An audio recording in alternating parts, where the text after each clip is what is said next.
The following content is for entertainment and educational purposes only. It does not constitute means for diagnosis, healthcare advice, nor treatment. Make use of a qualified healthcare professional for such purposes.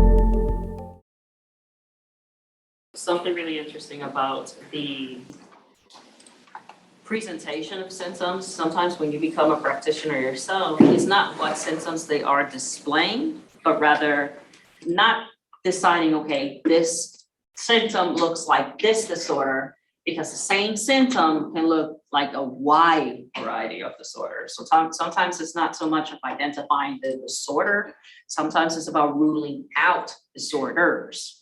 And that I actually had a client fairly recently, first time I see this person. And I feel that in our initial, I saw so many things that I thought, wow, I can just pick the DSM and diagnose you with everything in each category, at least one of each category, right? So sometimes it's not a matter of the symptoms you're displaying, but rather, and matching that to a diagnosis, but sometimes it's more like, okay, what am I trying to rule out? Because sometimes it could be that difficult. And I actually had to consult with my boss because I was unsure as to how to diagnose this person, or rather, I should say, provide a diagnostic impression. So I actually had to do consultation, supervisory consultation, because I was confused as to, okay, what does this look like? Well, it looks like everything. Okay, well, that's a problem. So ruling out that specific diagnosis.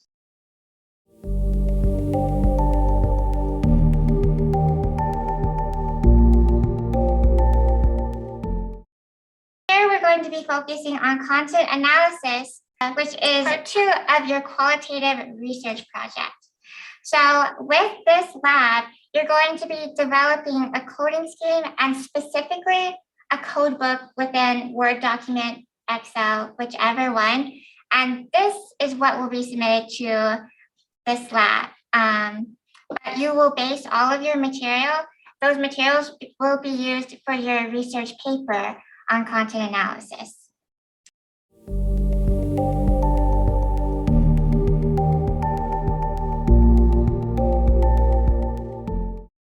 So the difference between qualitative and quantitative data is how they're labeled, right? With quantitative, we typically use numbers, data, stats, but with qualitative, it's very categorical. So we're going to be using labels as words or terms, just very short. But these will be serving as the codes you'll use in the code book that you create. And this will probably all make a lot more sense when I actually show you the instructions. This PowerPoint is just to provide an overall description of what we're aiming for here. So you'll work with your team to create the code book. Don't worry about the decision tree. This is all going to be on content analysis. With your code book, it can be Excel, but it's probably going to be easier to make a Word document because you'll have sections where you have information about your question topic because your groups are all assigned one question. And then you'll have sources that you gathered from PsycInfo. And don't worry about the framework diagram. We are not going to be doing that here. So we'll have an example of what the table looks like coming up.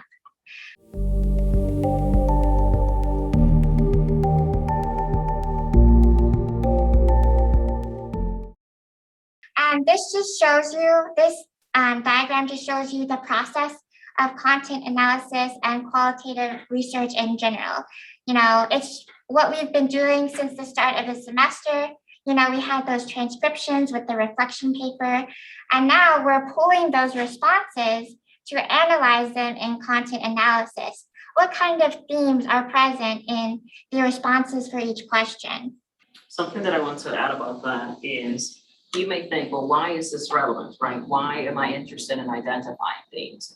Sometimes when you're presented with a client, sometimes you start identifying themes. So for example, I have a client who usually doesn't voice her concerns. She usually keeps her opinions to herself. And the same thing happens at home. She doesn't tell her parents how she feels. Then if she finds a guy that she considers attractive, she won't flirt with him. She won't tell him how she feels. And notice that I'm starting to identify a theme as a practitioner, right? We're starting to notice issues with self-confidence, with self-worth, with your voice having value. So it's not only for lab exercises, we're trying to identify, okay, how is this related to things that I might see in the real world? Yeah, so it's exactly what you want to focus on is these themes and the content. And when you're creating your labels, you want to limit yourself to just short phrases or just single words. And you want to have a variety. You want to analyze the different aspects of this content and those responses for the question. So you'll just want to make sure that you don't just pick one or two responses. You want to extract different sentences and then create a label for all of that under one theme. This link here, that's just a supplementary source in case you want to understand a little bit more about how to really code. It just gets more in depth about it. But let's continue on here. So yes, we're not only coding what we see in the responses, but we're also going to be using deductive coding. And you'll begin this process after you found your psych info sources, because those literary review, that's going to set a background for the kinds of codes you should be looking at.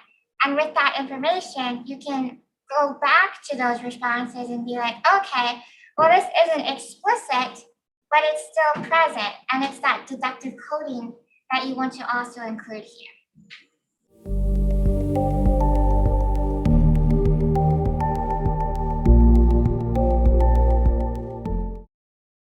With the coding frames, there are two ways that you can do it.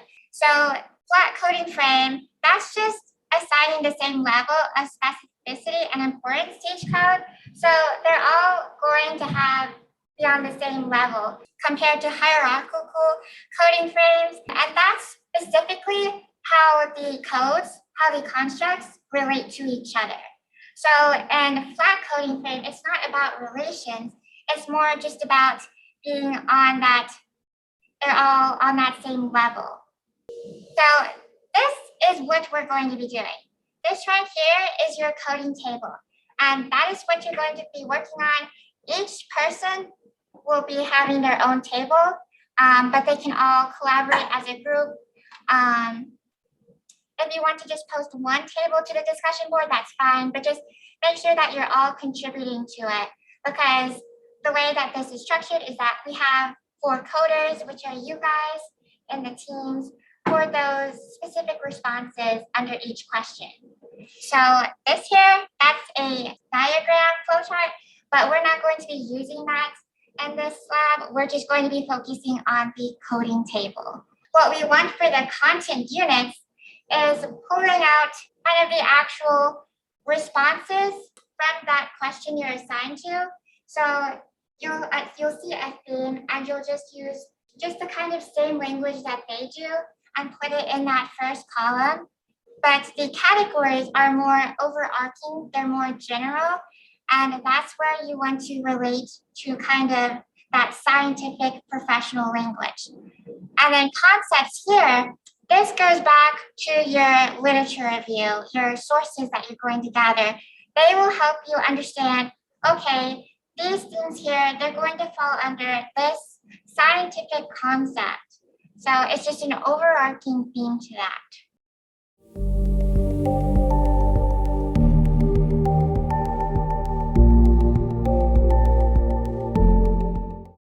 So in your code book, which is probably going to be the Word document, you'll just want to keep track of the codes you have and indicate what these codes mean. What are those labels that you have for the content in your responses?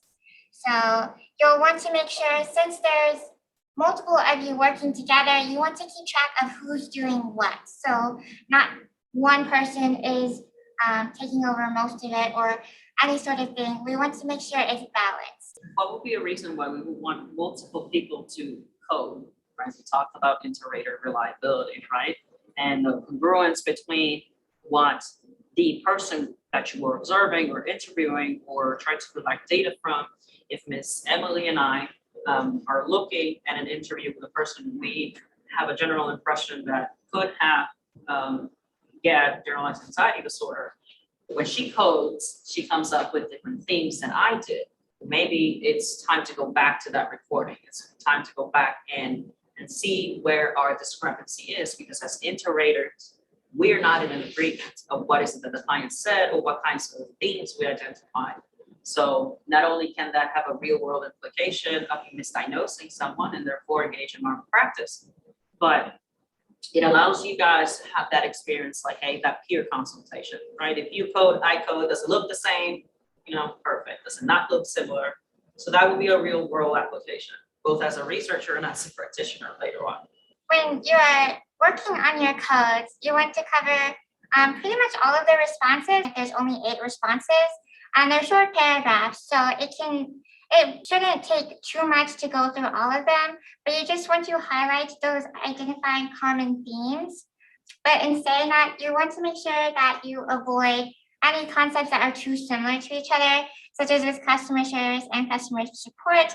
Those basically can just fall under the same category. So we don't need 2 codes for those. You want to address not only the positive themes in those responses, but also kind of the negative characteristics that might be displayed as well. And you'll just want to make sure you count, how many responses correspond to these themes in relation to your data points.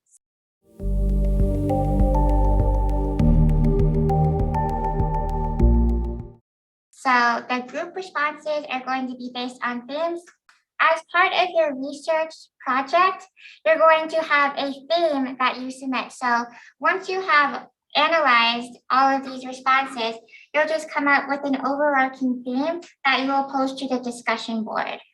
And a lot of times, because these responses are pulled from those 4 questions that you did, looking at those questions can kind of help you gain an understanding of the kind of themes that are going on there, such as with the personal characteristics that would make you a good fit for the psych services career path. That's kind of dealing with self-perception, like how competent you feel you are, what qualifications you think you possess. So that's kind of the structure you should be following here. Yes, we want to ensure accuracy, and that's why all of you are going to be collaborating on it so you can keep each other in check with your biases, because we all have biases here. So let's see. You'll definitely want to keep in close contact and communication with each other so that you can make sure everything is consistent among you guys. So we only have 8 passages here. And this is just an example. So this, for example, this is the response pulled from whatever question was asked. And the question was, what are the reasons for taking up social work with refugees? And here you would analyze this paragraph for common themes. So looking at this, you can construct connections between different sentences that you find within those responses. For example, with this, it's about interpersonal relationships. That's kind of a theme there. And then with this one, it has a different theme, and this one is about self-efficacy, job performance, that kind of thing there. So you want to pull out multiple sentences that can operate under those codes, those themes. Yeah, a good way to see, well, how many themes is too many themes? If you start finding out that you're getting too broad or you're not broad enough, that's what I would like to call the sweet spot. If you're finding yourself that, am I generalizing or not generalizing enough, then that gives you the answer if you need more categories, more coding or not. So that should help you. Am I being too broad or am I being too narrow? This is an example of the kinds of things you should be considering when you're filling out this coding table. So like I said, with the content units, that's very specific responses. You don't want to just grab those sentences and put them in there. You want to just generalize it. You want to summarize the main idea of it, such as with this. They had all of those sentences relating to, how they were performing with work and whether they were good enough and if they could help people to the best of their abilities. And you just summarize it just in that one sentence or two. So that's what you want to focus on in that column. And then these are the categories. These are very abstract main ideas. And you can see that kind of connection where it goes from specific to more abstract. And then you have those psychological constructs, motivation, personality. And that will, you'll use your psych info sources to help you figure those parts out for this concept here, because that's all based on theory, and with your papers or with the articles, they're all going to have a bunch of theory to offer about this.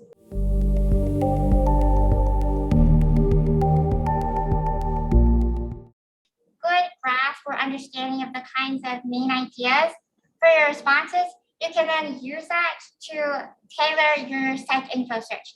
Because I have these responses, this is what I should be looking for when I'm finding articles to help me find those major theories. And then with scientific description, and you can use the literature review for the second column, but it will be mostly helpful for the third column with those main concepts there. So then you will share your coding table with your team, and you all can contribute to it and revise it however you need